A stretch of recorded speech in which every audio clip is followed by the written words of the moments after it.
ብርሃኑ ጁላ ከነመኪናው ተደመሰሰ። አብይ አበደ ፋኖን አጠፋለሁ በማለትም መግለጫ አውጥቷል። ክቡራትና ክቡራን አድማጮቼ አሁን ላይ የተሰማው መረጃም አማራውያንን ሲያስጠፈጭፍ የነበረው በርካታ መከላከያዎችን ሙሉ ለሙሉ ሀገር የሚጠብቁትንም ወደ አማራ ክልል እየላከ ንጹሃንን ያስጨረሰውን ብርሃኑ ጁላን አሁን ላይ በፋኖ ኃይሎችም መደምሰሱ ነው የተገለጸው።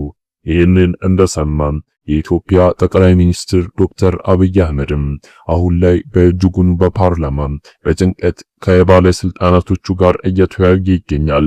በዚህ ስብሰባ ላይ አዳነች አቤቤን ጨምሮ እንዲሁም ኮሎኔሎችም ከፍተኛ አመራሮች ተገኝቷል። ስም ዝርዝራቸው ወጥቷል። እነሱም ላይ እርምጃ ወስዳለሁ ማለት ፋኖ አውጇል። እነማን ናቸው የሚለውን ስም ዝርዝራቸውንም በዚህ ቪዲዮን የምንገልጽላችሁ ይሆናል። እንዲሁም ብርሃኑ ጁላም ኦቲሲ ነው የተደመሰሰው ፋኖ አዲስ አበባ ድረስ ገብቶ ነው ወይንስ ለስብሰባ እንደተባለው ብርሃኑ ጁላ ከከተማ ወጥቶ ነው ፋኖ ያገኘው? ምን አይነት አስገራሚ ጥቃት ነው የሚለውንም ሁሉንም እንተነትነዋለን።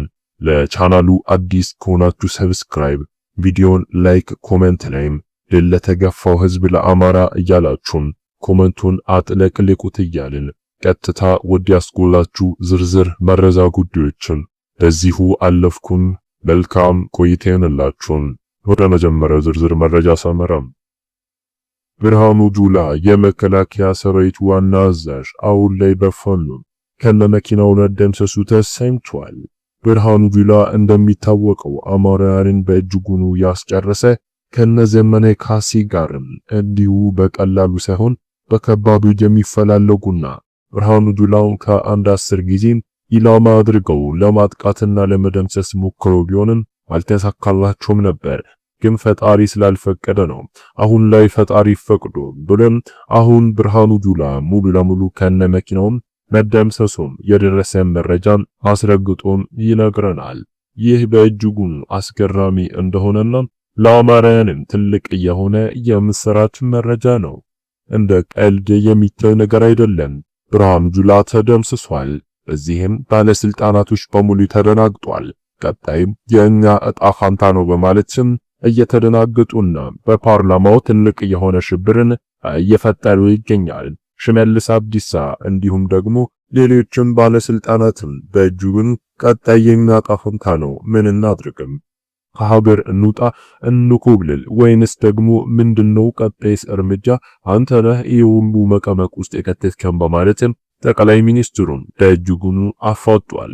ጠቅላይ ሚኒስትሩም እንዳላቸው ከሆነ የሚመጣውን ነገር በሙሉ እንጋፈጠዋለን፣ የሚመጣውን ነገር በሙሉ እናስበዋለን። አሁን ግን የኛ ትልቅ የሆነ ነገር ችግራችን በሙሉ ዋና አመራሮቹ ዘመነ ካሴ፣ ምሬው ወዳጆ እንዲሁም እስክንድር ነጋ ናቸው።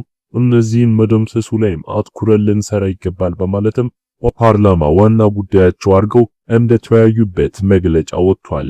ከዚህ በፊትም ሞክረውት አልተሳካላቸውም ነበር። መከላከያው ላይ ጂፒኤስ ገጥሞ እንኳን እስከ መላክ ድረስ ደርሷል። ይህም ሁሉ ታርጌት ዘመነ ካሴና እስክንድር ነጋን ለማጥቃት ነበር። ግን ፈጣሪ ሁሌም ከንጹሃንና ከተገፎ ጋር ስለሆነ አንዳችም ነገር ዘመነ ካሴና ምሬው ወዳጆና እንዲሁም እስክንድር ነጋ ላይ አልደረሰባቸውም። አሁን ላይ አገባዙም በእጅጉኑ ፈርቷል፣ በጣም ደንግጧል። ክቡራትና ክቡራን እስከ ቪዲዮ መጨረሻም አብራችሁን ስለነበራችሁ ምስጋናዬ ከልብ ነው። ለቻናሉ አዲስ ከሆናችሁ ሰብስክራይብ፣ ቪዲዮ ላይክ፣ ሼር እያደረጋችሁ ሁሉም ቦታ ሰራጩት። ቸር ቆዩልን።